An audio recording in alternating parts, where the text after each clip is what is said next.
Hi, everyone, and thanks for joining us here on the Rochester Press Box. Special edition as we celebrate the life and times of Greg Keagle. No, he isn't dead.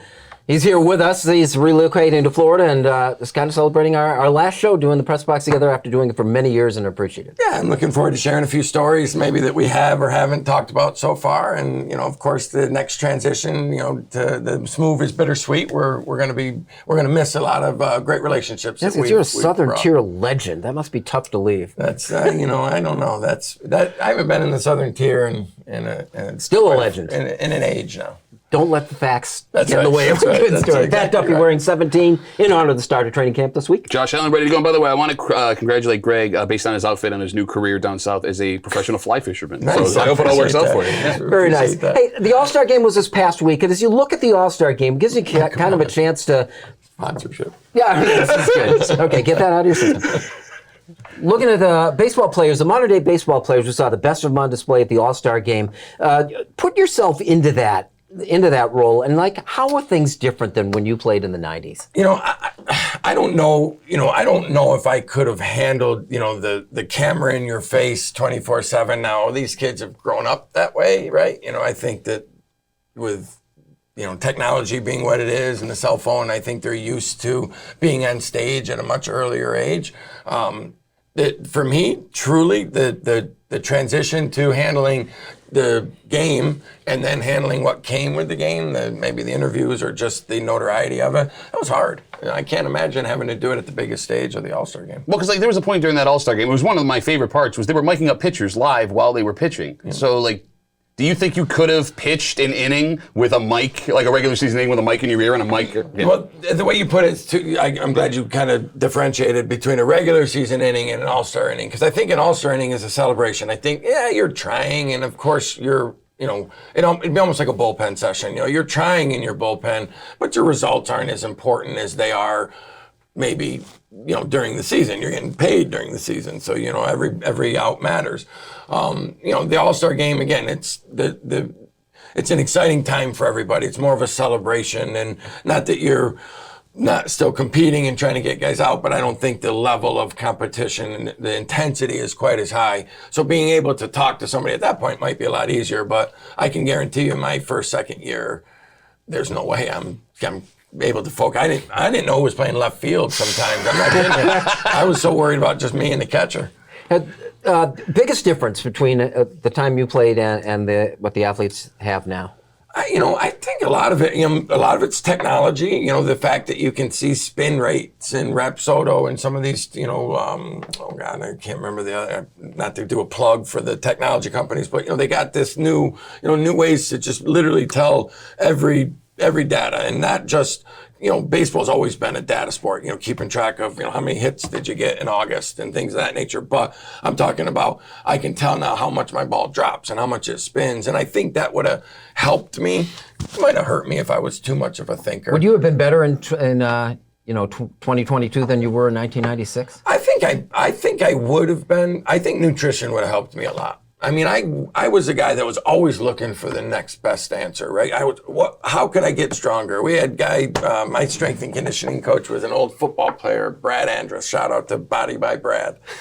But he was all about getting bigger and stronger, and everything was, how many steaks could you eat in a night? And so for me, he in fact, I remember him telling me, look at, we had a couple of pitchers that were on the bigger side, but he felt like that would help them with longevity, which makes no sense to me, right? But I listened, so I was just filling my face with carbs one year.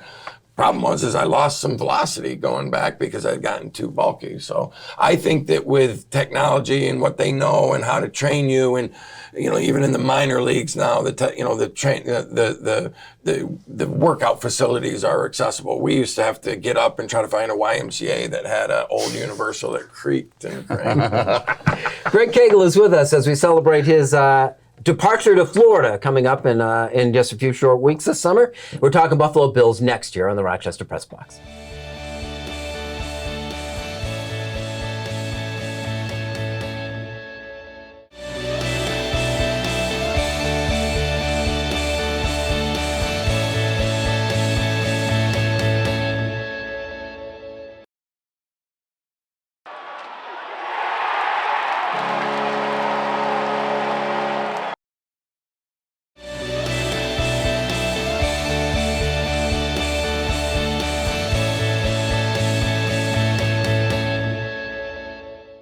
Welcome back. Thanks for joining us here on the Rochester Press Box. Our Buffalo Bills segment is brought to you by Ralph Honda, celebrating 50 years as New York's first and oldest Honda dealer. Visit Ralph Honda today and find out how we do Honda right at ralphhonda.com. Well, this is the week we've been waiting for seemingly forever. The start of training camp and what's supposed to be a really big year for the Buffalo Bills. I mean, isn't it insane? You were covering the Bills here for the 4 Super Bowls, traveling around doing that thing. I was a diehard Bills fan. Even during those years, the expectations weren't that high for this team, right? I mean, this is Super Bowl or bust. This is your quarterback is going to be the MVP, odds-on favorite for both. I don't know if I'm going to be able to handle minute to minute from when camp opens this weekend until the day after the Super Bowl is over.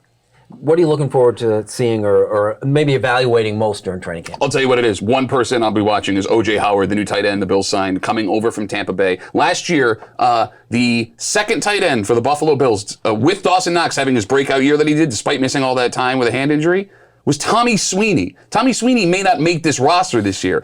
You have another legitimate second tight end now. Think about this, man. If O.J. Howard can round into form, and you have Dawson Knox, who you know can play on the other side, you can run a 2 tight end, 2 wide receiver, 3rd round pick, James Cook catching balls or running out of the backfield. How do you stop that? How do you match up with that offense? Oh, by the way, if you figure it out, we're going to run our next 4 receivers, arguably some of the best core in the league, and try and stop that instead. Yeah, which kind of flies in the face of the whole idea. It's like, hey, we're just bringing the gang back together, because really not. We're trying to improve upon it. Absolutely. Well, you got O.J. Howard, you got Von Miller coming in. Kamir Elam, the new corner, 1st round pick, is going to play a huge part for this defense if he wins that job. Yes, for the most part, the Bills are back, but those are 3 key spots where guys are going to matter.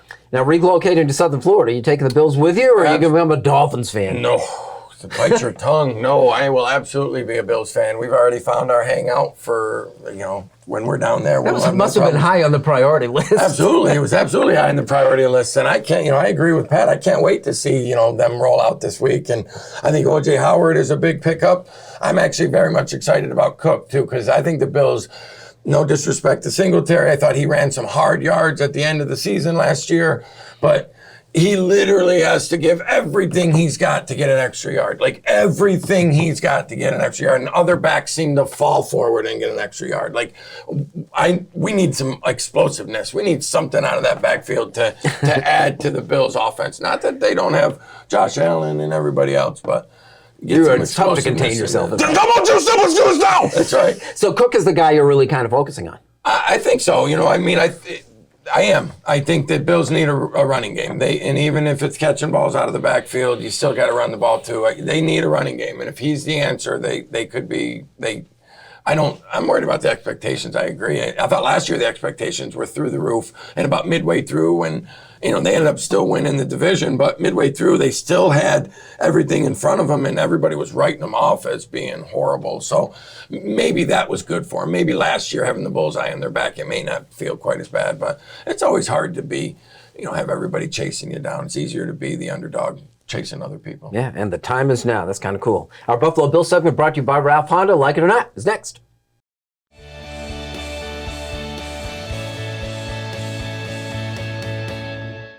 Here's the Press Box Trivia question brought to you by Market View Liquor, where exceptional customer service meets an extensive selection. Jefferson Road at 390.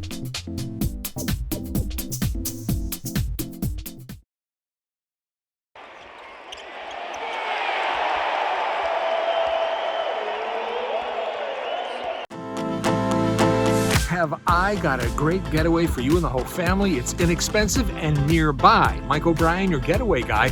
Look for the Getaway Guy on Facebook. The Getaway Guy on Facebook. It's a great road trip just for you. Here's the Press Box Trivia answer brought to you by Market View Liquor, where exceptional customer service meets an extensive selection. Jefferson Road at 390.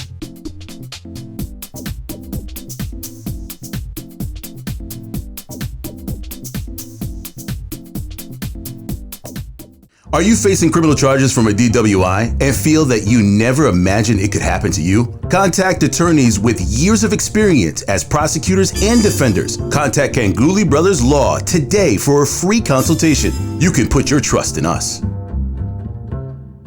It's our pleasure to welcome in a first-timer on the show, Greg Kiggle, former Major League Baseball player with the Detroit Tigers, who went to MCC, and he's now the pitching coach at RIT. Welcome. Thank you. I want to talk a little bit about your career. The first thing that struck me is that you were a big league pitcher in the steroid era, the big year, the McGuire-Sosa era. What was that like? And were you at all suspicious or resentful that things weren't quite exactly the way they should be at that point? Well, I don't want to say that it was that rampant, that, you know, it was something that you saw in the clubhouse all the time, but certainly it was, people were aware of it. And it was difficult at times because when you'd pitch against guys that you felt like balls maybe traveled a little farther and you felt like there could be opportunities where maybe there was an unfair advantage.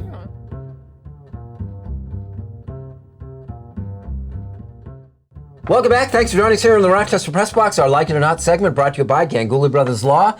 Attorneys with years of experience defending the accused don't go unprepared. Contact Ganguly Law today. Like it or not, and I assume you're going to like it. What was the best moment of your professional baseball career? Which we should remind people was 3 solid years as a major league pitcher with the Detroit Tigers. Yes, I would say, you know what, I actually have 2 of them, but I'm going to give you the first one that's really kind of the one that broke it open for me, if you will. I'll take you guys back a little bit. But we go back to spokane, Washington. I had just gotten drafted.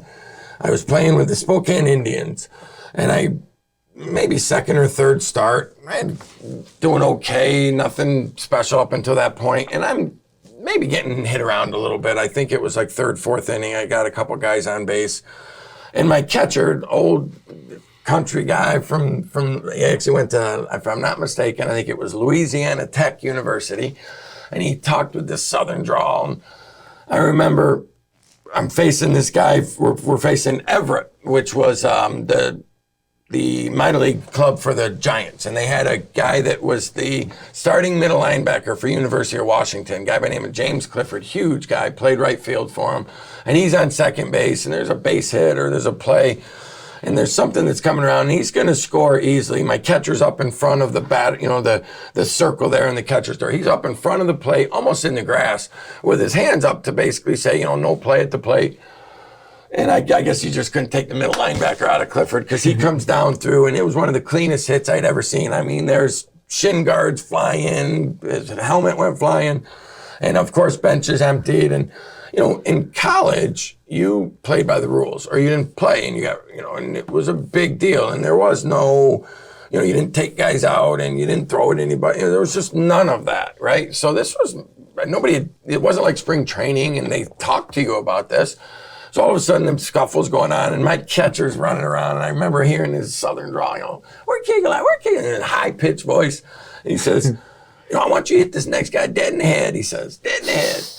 And I remember looking at, for my manager, I'm looking for some advice, pitching coach, somebody give me some advice on what to do. And my manager's walking off the field as the benches are, you know, everyone's going back to the field. And I'm thinking, you know, this is do or die for me. So, you know, next pitch, barely out of my hands. Umpire's already thrown me out of the game. It hits the guy in the back, and bench is clear again. And I remember after the game, or it was actually during the game, my manager had gotten thrown out too, and he's in the clubhouse, and I'm in the clubhouse, and I remember panicking, thinking, you know, do I got to call my parents? Am I getting sent home? Am I getting released? You know, I have no idea if I did anything good. And I remember going into his clubhouse, and I hear the, you know, familiar sound of a Coors Light, and I open my head in, you know, just kind of like look at him with a, you know, wondering look, and he says, you know, I'm so effing proud of you. And I knew from that point that I had, you know, made it. And I don't want to say made it, but I knew I'd be accepted. I knew that was a big part of becoming part of the club. And, you know, from that point forward, I felt like I at least was a professional ball player. Good story. Our Like It segment is brought to you by Ganguly Brothers Law. Unfinished Business is next.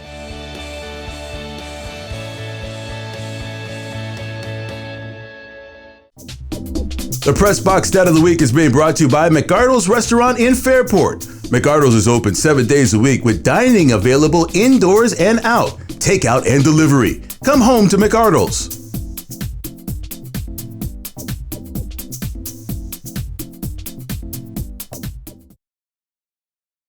And now to Eichel. He floated one.